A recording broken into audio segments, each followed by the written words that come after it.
Point media times news channel देख रहे आप सभी दर्शकों का बहुत बहुत स्वागत है। मैं हूं रमनदीप कौर। इस वक्त की बड़ी खबर आ रही है प्रयागराज से। क्या है पूरा मामला, देखने के लिए बने रहिए हमारे साथ। संगम नगरी प्रयागराज में जहां पुलिस ने एक तरफ 80 मोबाइल बरामद करके उनके मोबाइल स्वामियों को वापस किए, तो वहीं दूसरी तरफ कुछ लोग पुलिस के अच्छे काम पर पलीता लगाते दिखाई दिए। जब महिला को पुलिस द्वारा मोबाइल दिया गया तो उसने बताया कि उससे मोबाइल बरामद और मोबाइल दिलाने के लिए 5,000 लिए गए हैं। महिला ने बताया कि उसका एक रिश्तेदार है जो कि यहाँ किसी पुलिस लाइन में गाड़ी चलाता है किसी की, और उसने कहा था मोबाइल दिलाने के लिए 5,000 रुपये। जब वो महिला यहाँ आई तो उससे उस युवक ने 5,000 रुपये लिए। फिलहाल अब पुलिस इस पूरे मामले पर जाँच कर रही है। आइए सुनाते क्या कहना है महिला का और पुलिस का। मोबाइल खो गई थी, हम इसीलिए यहाँ आए हैं। मोबाइल तो मिल गई, मुला 5,000 हमसे जो निकल लिए हैं, अभी वो पैसा नहीं वापस हुआ है। किसी का पैसा नहीं लगा है तो हमारा पैसा क्यों लग रहा है? कौन लिया था और कहाँ पे पैसा दिया आपने? हमने पुलिस लाइन में पैसा दिया था।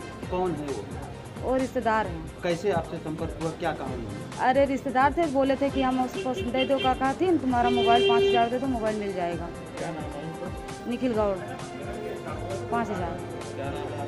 गीता गौड़। चूँकि महिला अनपढ़ है तो हम लोगों ने उनके परिवार को बोला है कि आप किसी को भेजें और उनसे लिखित तहरीर ली जाएगी और उसके आधार पर सूचना पे कार्रवाई की जाएगी। इसके अलावा हम लोगों ने उसका नंबर सर्विलांस पे भी लगा दिया है जो इन महिला ने दिया है, और उसको ट्रैक करके उसको बिल्कुल उस पर कार्रवाई की जाएगी, कड़क कार्रवाई की जाएगी।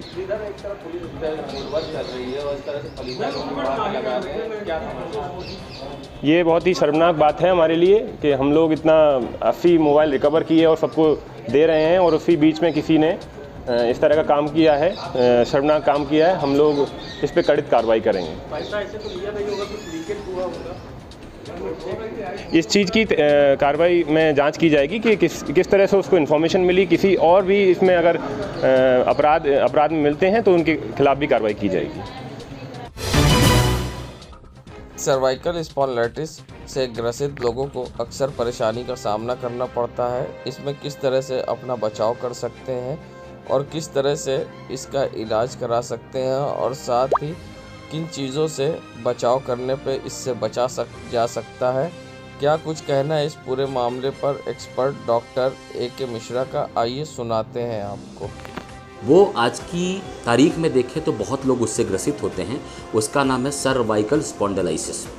सर्वाइकल स्पॉन्डिलाइसिस क्या होता है? सर्वाइकल स्पॉन्डिलाइसिस होता है हमारे गर्दन में कड़कपन आ जाना। यहाँ जो गर्दन है, गर्दन की तरफ की हड्डियों में कड़कपन आ जाना, और उसकी वजह से हमारे नस को, जो गर्दन से नस स्पाइनल की तरफ जाती है, तो जो भी सर्वाइकल की तरफ जो नसें होती है उसको कंप्रेस्ड करती हैं, नस को दबाती हैं, जिसकी वजह से क्या होता है हमारे गर्दन को ऐसे ऐसे मूव करने में दिक्कत होती है। एक कड़कपन सा हो जाता है, स्टिफ हो जाता है हमारा गर्दन। और दूसरा जो लक्षण आता है वो चक्कर आना, बहुत ज़्यादा चक्कर आता है। इतना ज़्यादा चक्कर आता है कि आप अपने झुक के कोई काम नहीं कर पाते हो, उठते हो तो भी चक्कर आता रहता है। हम चक्कर की बहुत सारी दवाइयाँ खाएंगे फिर भी कंट्रोल नहीं होगा। और तीसरा जो लक्षण इसमें आता है, जब नर्व को कंप्रेस करेगा, जब नस को दबा लेगा, तो उसकी वजह से हमारे शोल्डर जॉइंट्स में इधर और इधर एक झुन और सुन्नपन सा हो जाता है, जो धीरे धीरे यहाँ से होते हुए हमारे उंगलियों तक आता है, और दोनों हाथ की उंगलियों तक वो सुन्नपन आ जाता है। एक समय जब हम इसका ट्रीटमेंट या इसका इलाज या इसके बारे में हम नहीं जानते हैं और नहीं करते हैं कुछ भी, तो उस कंडीशन में हमारे पूरे हाथों में एक सुन्नपन सा हो जाता है, जिसकी वजह से ना हम तो लिख पाते हैं ना कुछ कर पाते हैं। मैं आखिरी की बात बता रहा हूँ, स्टार्टिंग की बात नहीं कर पा रहा हूँ। तो ये सर्वाइकल होता है। उस सर्वाइकल स्पॉन्डिलाइसिस में हमें कैसे अपने आप को बचाना है? पहला तो हम इसके लिए जो मेन इन्वेस्टिगेशन होती है वो MRI सर्वाइकल स्पाइन होता है। अगर MRI आप नहीं करा पाते हैं तो आप एक्सरेज करा लीजिए, एक्सरे सर्वाइकल स्पाइन करा लीजिए। उसको कराने के बाद आप डॉक्टर से कंसल्ट कीजिए, डॉक्टर से मिलिए। हालांकि ये इन्वेस्टिगेशन कराने से पहले आप डॉक्टर से मिलिए, तो डॉक्टर से मिलिए। वो आपको, अगर आपको दवाइयाँ प्रेस्क्राइब करेगा, दवाइयाँ प्रेस्क्राइब करने के साथ साथ एक आपको सर्वाइकल कॉलर देता है जो आपको गर्दन में लगा के रखना है। गर्दन में लगा के रखने से आपका सबसे पहले जो रुकना शुरू होगा वो चक्कर आना बंद हो जाएगा।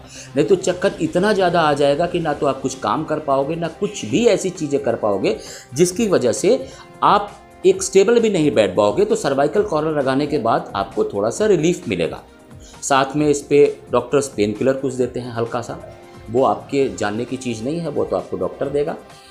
तो ट्रीटमेंट वाला पार्ट तो आपके डॉक्टर को ही करने दीजिए।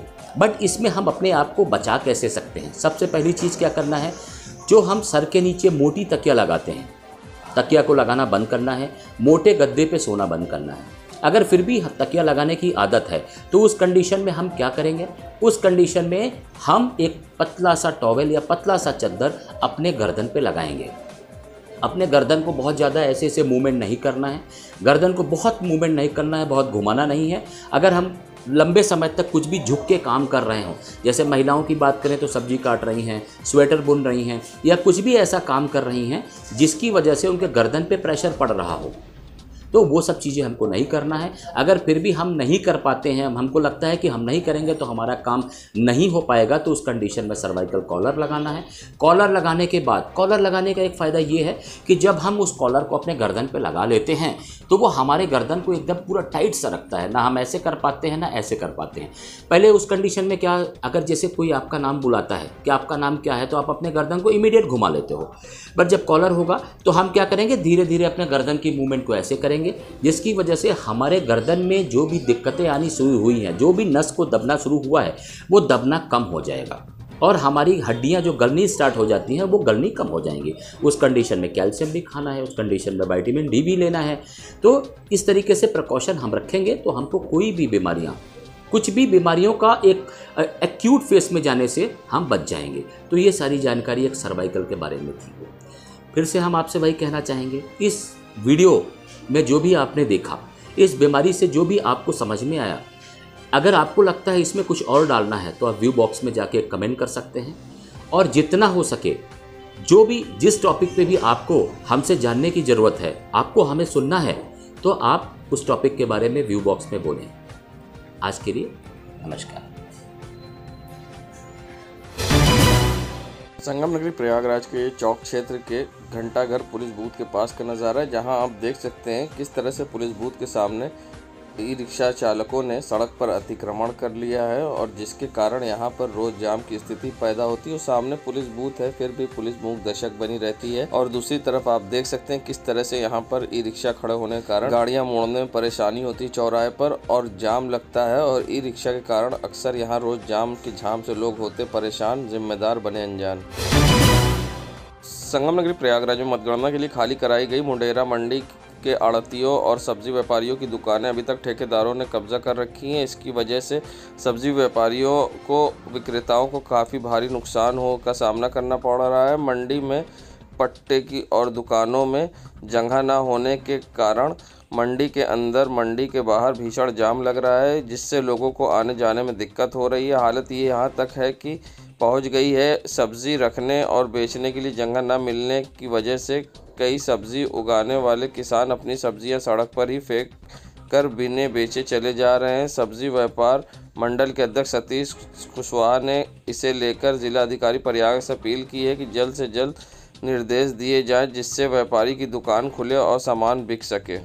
महीने से दुकानें ले ली गई चुनाव में, उसके बाद जब अभी तक जो चुनाव भी हो गया, 10 तारीख को गिनती भी हो गई, उसके बाद भी आज 12 तारीख है, अभी तक मंडी में आड़तियों को पूर्ण रूप से कब्जा, जो दुकानें कब्जा ले ली गई थी चुनाव में, उसको दिया नहीं गया, जिससे भीड़ थोड़ी जगह में 4-5 दिन का जो हरी सब्जी या फल आया और रुका हुआ था, वो ज़्यादा से ज़्यादा माल मंडी में आया। पूरी रोड जाम है, पूरी मंडी जाम है।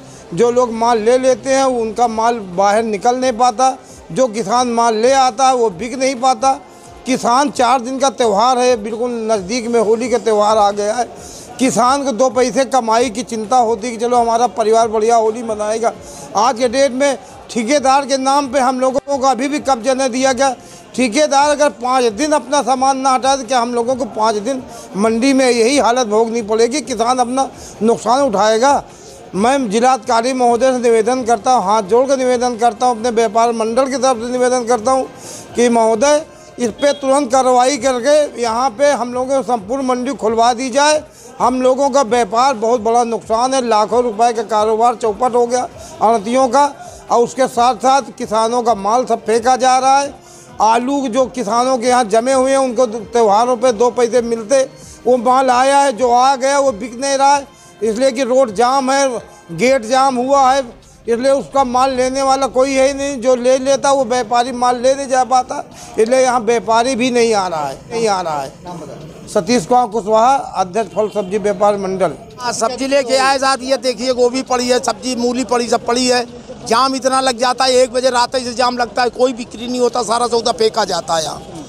ये प्रशासन जरा सा भी ध्यान नहीं दे रही, हम लोग किसानों को क्या करें, यहाँ सौदा फेंक के जाना पड़ता है साहब। त्योहार का टाइम है, बेकार हो गया, सब सौदा सोच के लाते हैं त्योहार हो जाएगा, कोई सौदा नहीं होता। हाँ जी, Ganesh Prasad Kushwaha.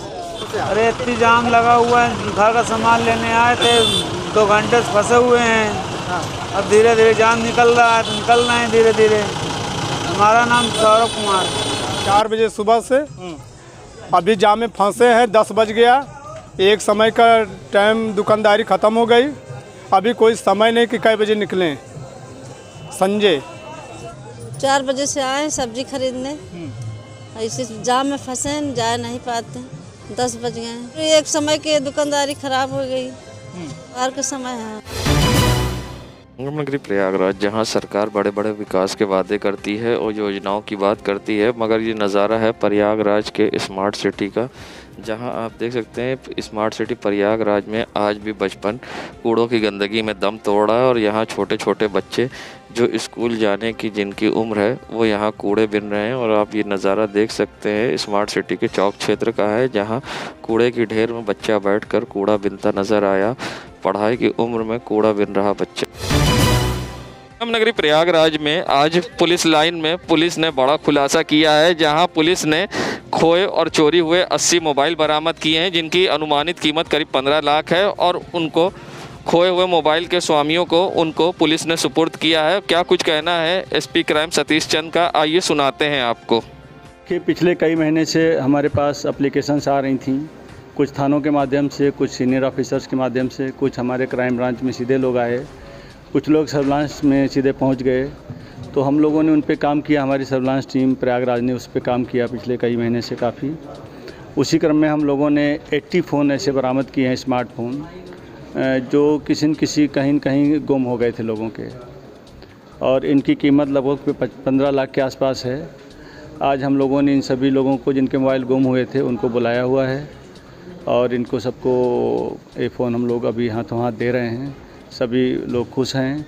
Basically mobile phone गुम होना भावनाओं से जुड़ा हुआ मुद्दा होता है। पैसे गुम हो जाएं, कुछ और गुम हो जाएं तो उतना कष्ट लोगों को नहीं होता। मोबाइल में उनके विभिन्न तरीके की सूचनाएं होती हैं, डेटा होते हैं और मोबाइल कॉन्टेक्ट नंबर्स होते हैं। तो मैं सभी को, आपको जिनके फ़ोन बरामद हुए हैं सभी को बधाई दे रहा हूँ। 25,000 रुपये के पुरस्कार से सम्मानित किया है।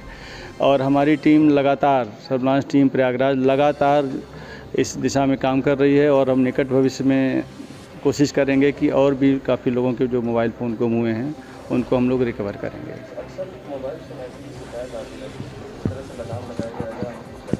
देखिए, कोई सूचना हमें मिलती है, चाहे वो कंट्रोल रूम के माध्यम से या 112 के माध्यम से, तो उस समय तो हम लोग एक्टिव होते हैं और कोशिश करते हैं कि हम उसी समय देन एंड देयर पकड़ें लोगों को। लेकिन वास्तविक में वो लोग बाइक पे होते हैं और वो सीधे रोड पे नहीं चलते हैं, कहीं न कहीं वो फिर दाएं बाएं हो जाते हैं। संगम नगरी प्रयागराज, जहां मतदान के बाद मतगणना भी संपन्न हुई और एक बार फिर से पुनः बीजेपी सरकार बनी और विपक्ष पराजय हुई। ऐसे में प्रयागराज की जनता से जब इस पर बात की गई तो उनका क्या कुछ कहना था, उनकी नज़र में किन कारणों से विपक्ष हारा है, आइए दिखाते हैं आपको। मेरी नज़र में समाजवादी पार्टी के हारने के 2 मुख्य कारण हैं। एक तो जो भी लोग भाजपा को नहीं पसंद करते थे मगर वो सपा को भी नहीं पसंद करते थे, लेकिन उनके पास कोई ऑप्शन नहीं था, किसी पार्टी के सामने कोई प्रत्याशी मजबूत नहीं था। सपा का दूसरा पतन का कारण ये रहा कि वो अपनी छवि नहीं मिटा सके, बाहुबलियों को संरक्षण देने वाली उनकी छवि उनको ले डूबी है। वहीं जो भी इंसान सपा को वोट ना देना चाहता हो उसके पास कोई विकल्प नहीं था, मजबूरन उसे भाजपा को ही वोट देना पड़ा। भाई कारण गिनाने को तो बहुत से कारण हैं भाई जो आज भारतीय जनता पार्टी को इतनी बड़ी जीत, प्रचंड बहुमत, जो बहुमत मिली है, ये भाई उनके विकास के कारणों मिली है। भाई विकास के बारे में आप भाई जो विपक्ष के लोग हैं वो बोलते हैं विकास कहाँ है, विकास कहाँ है। तो भाई यहाँ की जनता देखे इलाहाबाद के अंदर, प्रयागराज के अंदर कि कितने विकास हुए हैं। विकास आप देखते रहेंगे, गिनाते रहेंगे तो हम आपको विकास गिना नहीं पाएंगे। अनगिनत विकास है भाई। जनता इनसे प्रसन्न है, जनता इनसे एकदम तेजित है। इस वजह से इनको जो है भाई, इनके कार्यों की वजह से इनको जो है बहुमत प्राप्त हुई। और आगे भी इनको जो है ऐसे ही अगर इनके कार्य हैं तो ऐसे ही इनकी बहुमत प्राप्त करती रहेगी और विपक्षी दम धाराशाही हो जाएगी। आने वाले टाइम में इनका कोई नाम लेवा नहीं होगा। कारण यही है कि जो हमारी सरकार है यानी मोदी और योगी जी से हमें कोई शिकायत नहीं है और उन्होंने भी उतना ही अच्छा काम किया है जनता के लिए। और पिछले साल जो हमने जिस दौर से हम सब गुजरे हैं, जो लॉकडाउन में हमने सफ़र किया है, जो लोगों ने जिनका रोजगार छीन गया, जो जिनके पास कोई काम नहीं था, उनको भी बहुत सारी चीज़ें अवेलेबल कराई गई। कोई भी भूखा नहीं था, सबको राशन पर्याप्त मात्रा में उपलब्ध कराया जा रहा था।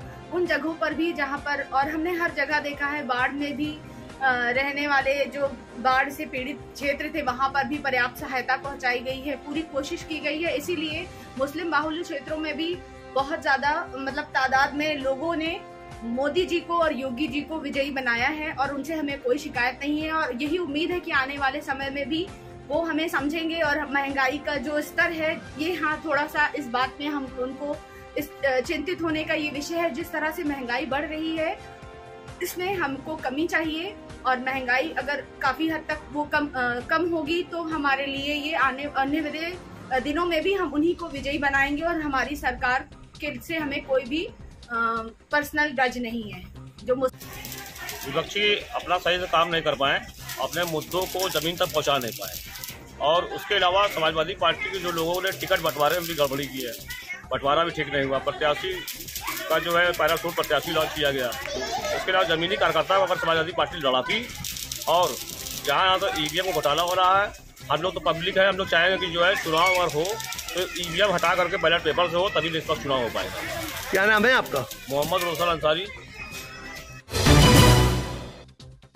संगम नगरी प्रयागराज में उस समय हड़कंप मच गया जब कोतवाली थाना क्षेत्र के मानसरोवर के पास एक अनियंत्रित तेज गाड़ी जाकर खंबे से टकरा गई, जिससे बुरी तरह से गाड़ी क्षतिग्रस्त हो गई और खंबा भी गिर गया। जिसके बाद मौके पर पहुंची पुलिस ने गाड़ी को क्रेन से हटवाया। बता दें, गाड़ी दिल्ली का नंबर है और सबसे बड़ी बात, गाड़ी में बैठे सवार गाड़ी छोड़कर भाग गए।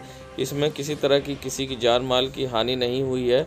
और सबसे बड़ी बात कि गाड़ी को यहाँ पर आप देख सकते हैं क्रेन से हटवाया जा रहा है और पुलिस यहाँ से क्रेन से गाड़ी को हटवाई और गाड़ी बुरी तरह से क्षतिग्रस्त हुई है।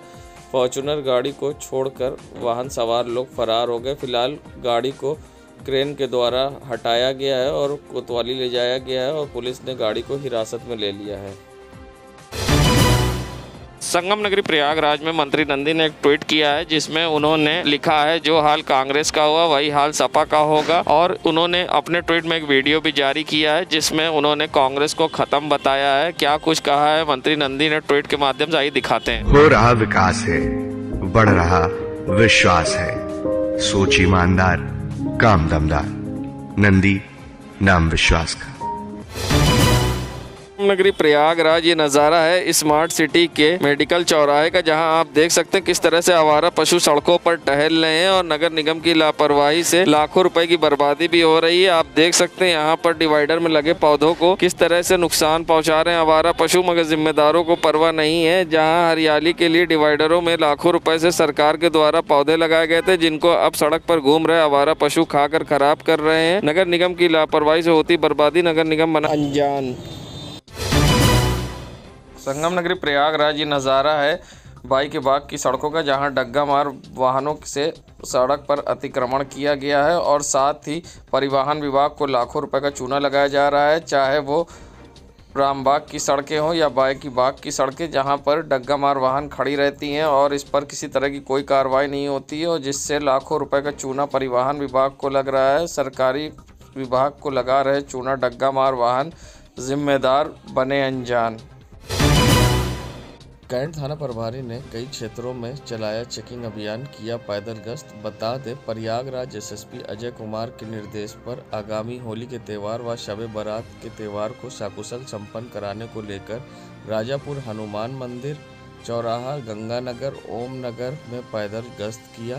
साथ ही संदिग्ध व्यक्ति की चेकिंग की गई, तो साथ ही संदिग्ध जाते हुए व्यक्तियों के साथ साथ वाहन भी चेक किए गए और लोगों को जागरूक भी किया गया। देश दुनिया की खबरों के लिए world media times news channel को सब्सक्राइब करें।